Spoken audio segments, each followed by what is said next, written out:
جی تمام دوستوں کو ہیلو، میں ہوں ڈاکٹر امجد ایوب مرزا، اور آج میں ایک خاص یہ پروگرام کر رہا ہوں اس لیے کہ جیسا آپ جانتے ہیں کہ کل پاکستان کے جو پرائم منسٹر ہیں عمران خان، ان کے جو national security and strategic planning policy planning کے جو ایڈوائزر ہیں معید یوسف، انہوں نے ایک انٹرویو دیا ہے انڈین جرنلسٹ ہیں کرن تھاپر کو دا وائر پہ، اور اس میں بہت ساری چرچا ہوئی ہے اور بہت ساری باتیں ہو رہی ہیں اور بہت سارے لوگ بہت سارے نتیجے نکالنے کی کوشش کر رہے ہیں۔ تو میں نے سمجھا کہ بہت ضروری ہے کہ اس کے اوپر ہم اپنا موقف آپ کے سامنے رکھیں۔ دیکھیے، بات یہ ہے کہ معید کا جو موقف تھا وہ مسلسل یہ تھا کہ ہم کوئی وے فارورڈ نکالنا چاہتے ہیں۔ پاکستان اور بھارت کے درمیان جو ایک قسم کی کشمیر کے مسئلے پہ سٹیل میٹ ہے، اس حوالے سے وے فارورڈ کی کوئی پلان یا وے فارورڈ یا آگے کیسے بڑھا جائے، اور پیس جو ہے وہ ان کا ایک موٹو انہوں نے پیش کیا کہ جی ہم پیس چاہتے ہیں۔ دو باتیں اس انٹرویو کے حوالے سے۔ سب سے پہلے تو یہ کہ اس انٹرویو کا یہ ٹائمنگ کیوں ہے اس انٹرویو کی اور پھر یہ کرن صاحب نے یہ انٹرویو کیوں کیا، اور پھر پاکستان نے یہ انٹرویو کے لیے پرائم منسٹر کے اتنے ٹاپ سیکیورٹی اور اسٹریٹجک پلاننگ پالیسی ایڈوائزر کو کیوں منتخب کیا۔ تو اس کی دو تین وجوہات میرے سامنے ہیں۔ ایک تو یہ ہے کہ پاکستان اور انڈیا کے جو چل رہی ہے سارا یہ سلسلہ، اور اس ایبروگیشن آف 370 اور اس کے بعد جو گلگت بلتستان میں صورتحال ڈیولپ ہوئی ہے، اور انہوں نے کوشش کی ہے کہ اس کو صوبہ بنایا جائے، اور پھر انہوں نے الیکشنز کا 15 نومبر کو اعلان کیا ہوا ہے، اور دیامر بھاشا ڈیم اور سی پیک، اس سارے کے حوالے سے جو کرائسس ہے اس کو ایڈریس کرنے کے لیے یہ انٹرویو جو ہے باقاعدہ اس کو سیٹ کیا گیا، اس کو رکھا گیا، اور اس میں کرن تھاپر جو ہیں ان کو استعمال کیا پاکستان نے، اور وہ استعمال ہو گئے۔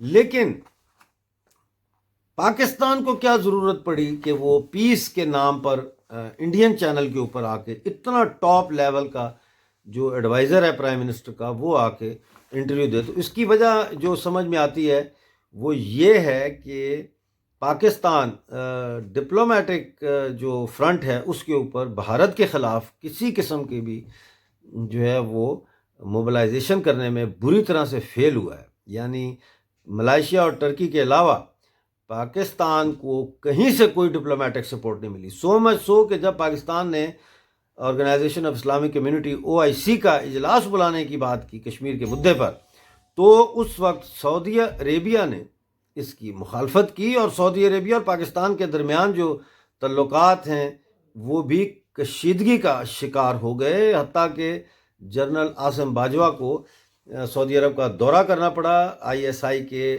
ڈائریکٹر جنرل کے ساتھ۔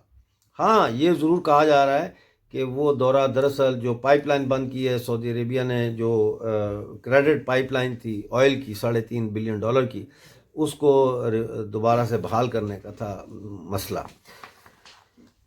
تیسری جو چیز مجھے سمجھ میں آتی ہے وہ یہ ہے کہ پاکستان مکمل طور پر بھارت کے سامنے گھٹنے ٹیک چکا ہے، اور یہ اپرچونٹی بنائی گئی، کنسٹرکٹ کی گئی، اس شکست کو جو ہے وہ ایک قسم کا میسج دینے کے لیے کہ we are ready for negotiations. چوتھی چیز جو میری سمجھ میں آ رہی ہے وہ یہ ہے کہ پاکستان بلف کر رہا ہے۔ آپ دیکھ سکتے ہیں کہ اس وقت لداخ جو ہے وہاں پہ اس وقت جو چین کی طرف سے جو گھس بیٹھ ہو رہی ہے، جو سرکشی ہو رہی ہے، اس حوالے سے پاکستان کا بھی ایک رول بنتا ہے، اور پاکستان کے فوجی جو ہے ان کو چائنا کی سینا کے ساتھ پایا گیا ہے وہاں پہ کہ وہ ان کے ساتھ مل کے گلوان میں چائنیز PLA کے ساتھ موجود ہیں۔ اسی طرح سے ہم دیکھتے ہیں کہ بہت بڑی ڈپلائمنٹ جو ہے وہ ریسنٹلی ہو رہی ہے گلگت بلتستان میں، ملٹری ڈپلائمنٹ پاکستان کی، اور جنرل باجوہ نے ایک مبینہ طور پر ایک چینی جنرل کے ساتھ کھرمنگ کے علاقے سے ہوتے ہوئے لائن آف کنٹرول کا دورہ بھی کیا گلگت بلتستان کے علاقے میں۔ تو یہ ساری چیزیں جو ہیں یہ مجھے یہی لگتا ہے کہ پاکستان بلف کر رہا ہے اور بھارت کو پاکستان کی کسی بھی چال میں نہیں آنا چاہیے۔ اب چلتے ہیں معید صاحب کے انٹرویو میں، جو انہوں نے سوالات کے جواب دیے، ان کا ایک جسٹ میں آپ کے سامنے پیش کرتا ہوں۔ انہوں نے کہا کہ جی کشمیر میں انہوں نے 3 چیزیں انہوں نے کہیں، اور وہ 3 چیزیں جو ہیں وہ یہ تھیں، یہ وے فارورڈ کے حوالے سے انہوں نے کہا۔ انہوں نے اپنے کنکلوڈنگ ریمارکس میں یہ کہا کہ reverse the military siege in Kashmir, number 1۔ تو کشمیر کے اندر جو ملٹری سیج ہے اس کا کوئی جو ہے وہ حقیقت اس میں نہیں ہے، اور اگر وہاں پہ بھارتی سینا موجود ہے تو وہ صرف اور صرف پاکستان کی طرف سے بھیجے جانے والے آتنکوادیوں کی طرف سے۔ لہٰذا یہ جملہ جو معید یوسف صاحب نے کہا، جو بار بار اپنے آپ کو اسکالر کہتے تھے، اس میں کہ آئی ایم اے اسکالر، اور بڑا ایک پیڈسٹل سے کھڑے ہو کے جیسے بندہ بات کرتا ہے دوسرے کو نیچا دیکھتے ہوئے، اس طرح سے ایٹیچیوڈ سے وہ بات کر رہے تھے، کوئی ہمبلنیس ان میں نہیں تھی، اور وہ فیڈ اپ تھے۔ کئی جگہ پہ میں نے اپنے ٹویٹر پہ ان کی تصویریں ڈالی ہیں جہاں پہ باڈی لینگویج آپ دیکھ سکتے ہیں ان کی۔ تو یہ جملہ نامکمل ہے اس لیے کہ اگر یہ کہتے کہ we are willing to contain, control and dismantle the terrorist infrastructure of Jaish Muhammad, Hizbul Mujahideen, etc., yeah, and in return we want demilitarization of Kashmir، تو یہ ایک بیلنس بات ہوتی، کیونکہ بھارتی سینا کیوں بیٹھی ہے کشمیر میں، اتنا خرچہ ہو رہا ہے اس کے اوپر، وہ اسی لیے بیٹھی ہے کہ آپ وہاں سے پاکستان سے بار بار لائن آف کنٹرول کی خلاف ورزی کرتے ہیں، آپ کراس بارڈر فائرنگ کرتے ہیں، اور بڑے پیمانے پر آپ وہاں سے آتنکوادی اور دہشت گرد بھیجتے ہیں، اور اب تو آپ نے ہمارے اپنے کشمیر کی وادی کے لوگوں کو اسی طرح سے یوتھ کو برین واش کرنا شروع کر دیا ہے، اور ان کو بھی آتنکوادی بنا رہے ہیں، جس طرح آپ نے اپنے پنجاب کے اور پختونخوا کے بچوں کا آپ نے دماغ جو ہے وہ خراب کیا ہے مذہبی جنونیت سے۔ تو پہلا تو یہ میں اس کو یہیں پہ میں ریجیکٹ کرتا ہوں کہ یہ ایک صلح کی بات نہیں ہے، بلکہ یہ ایک مطالبہ ہے ان کا، جو کہ بے سروپا مطالبہ ہے، کیونکہ اس مطالبے کے پیچھے پاکستان کی کارروائیاں شامل ہیں۔ دوسرا انہوں نے کہا جی کہ پل بیک فرام ڈومیسائل لا۔ میں آپ کو بتاؤں کہ ڈومیسائل لا کے مطابق ایک مخصوص مدت تک جو لوگ جموں کشمیر میں سروس کرتے ہیں یا رہتے ہیں یا جاب کرتے ہیں یا پڑھاتے ہیں یا جو بھی ہے سلسلہ، وہ 15 سال یا اس طرح سے ایک دیا ہے ان کو کہ اتنے سال وہ گزار لیں تو ان کو وہاں کا ڈومیسائل مل جائے گا۔ اس کا فائدہ ان کو اتنا نہیں ہے جتنا ان کے آنے والے پشتوں کو ہوگا، یعنی ان کے بچوں کو ہوگا جو جوان ہو رہے ہیں کشمیر میں اور وہیں پہ تعلیم حاصل کر رہے ہیں، تو ان کو ڈومیسائل ملنا چاہیے وہاں پہ، ان کو حق ہونا چاہیے کہ وہ کشمیر کے شہریوں کے اور جموں کے شہریوں کے برابر کے ان کو حقوق حاصل ہوں، اور وہ ان بینیفٹس کا بھی حصہ بنے۔ اب اس کے اندر میں انہوں نے کہا کہ جی پل بیک فرام ڈومیسائل لا۔ اب ڈومیسائل لا میں سب سے زیادہ فائدہ کس کو ہوا ہے آپ جانتے ہیں؟ یہ آپ سے پوچھ رہا ہوں، جانتے؟ 25 نومبر 1947 کو میرے شہر میرپور میں 25,000 ہندوؤں کا اور سکھوں کا قتل عام کیا گیا پورے میرپور ڈسٹرکٹ میں، میرپور ضلع میں، اور وہ قتل عام جینوسائیڈ کے مدعے سے کیا گیا۔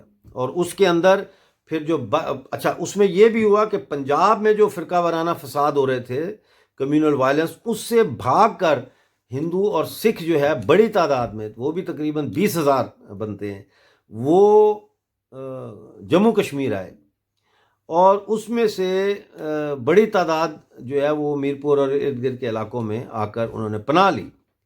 ان کو بھی انہوں نے مارا، جو وہاں سے موت سے پیچھا چھڑا کر آئے، وہ ان کو معلوم نہیں تھا کہ سامنے موت ہے۔ تو یہ جینوسائیڈ تھا۔ اور پھر علی بیگ نامی ایک علاقہ ہے جہاں پہ گردوارہ تھا، تو ان کو کہا گیا کہ آؤ ہم آپ کو وہاں لے جاتے ہیں، اور وہاں پہ جو ہے ریڈ کراس کے حوالے ہم آپ کو وہاں سے کریں گے۔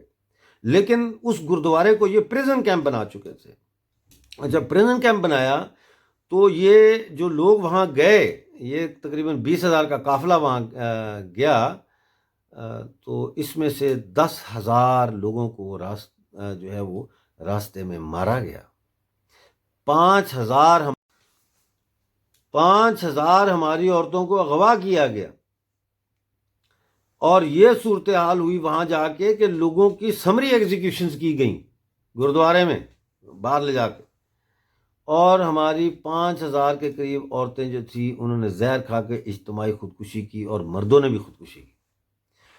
تو وہاں سے پھر بڑی مشکل سے کوئی 6-7 ہزار کے قریب جو سکھ اور ہندو تھے وہ ان کو جموں پار کرنے میں انہوں نے پار کیا.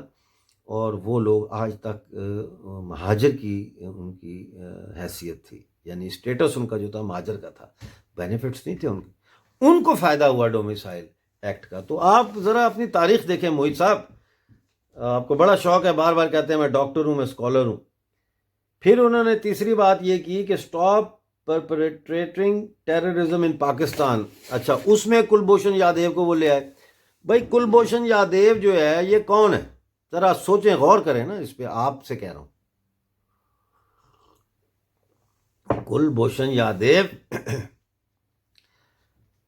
وہ شخص ہے جس کو آپ نے پکڑ لیا، اس کو آپ نے ڈائریکٹ ایکسیس نہیں دی. آپ جب بھی انڈیا کے کونسل وہاں جاتی ہے، آپ کے لوگ وہاں کھڑے ہوتے ہیں، آپ ان کی گفتگو میں انٹرپشن کرتے ہیں، آپ وہ مقدمہ جو ہے اس کو آگے بڑھنے نہیں دے رہے. اور آپ کا کوئی پاکستان کا وکیل اس کی وکالت کرنے کے لیے تیار نہیں، کیونکہ آپ نے آلریڈی دھمکی دے دی ہے. لاہور بار کوڈ ایسوسی ایشن کے جو جنرل سیکرٹری ہے اس نے آلریڈی کہہ دیا کہ کلبھوشن یادیو کو پھانسی ہونی چاہیے. تو آپ نے پہلے ہی اس کو گلٹی کر دیا، تو مقدمہ کیسے لڑیں گے؟ لہٰذا آپ بھارت کے وکیل کو وہاں آنے کی اجازت نہیں دے رہے کہ بھارت کا وکیل آ کے کلبھوشن یادیو کا مقدمہ لڑے. اب آتے ہیں پرپیٹنگ ٹیررزم. اور بھائی ہر روز تو آپ دہشت گرد بھیجتے ہیں، ہمارے جموں کشمیر کا بیڑا غرق کر دیا آپ نے آتنکوادی بھیج کے. ٹیررسٹ کیمپ کوئی مجھے نکال کے دکھائیں انڈیا میں، کہیں پہ بھی مجھے کوئی ایسا ٹیررسٹ کیمپ نکال کے دکھائیں جس کو انڈین آرمی چلا رہی ہو یا انڈین گورنمنٹ چلا رہی ہو یا را چلا رہی ہو. کوئی ایسا دہشت گردی کا کیمپ ہے نہیں ہے. لیکن آزاد کشمیر جس کو آپ کہتے ہیں، پاکستانی قبضے والے کشمیر میں ڈاٹیڈ ہیں آپ کے کیمپس جگہ جگہ، پختونخوا میں، پنجاب میں، سندھ میں، بلوچستان میں. کہاں آپ کے دہشت گردوں کے کیمپ نہیں ہیں؟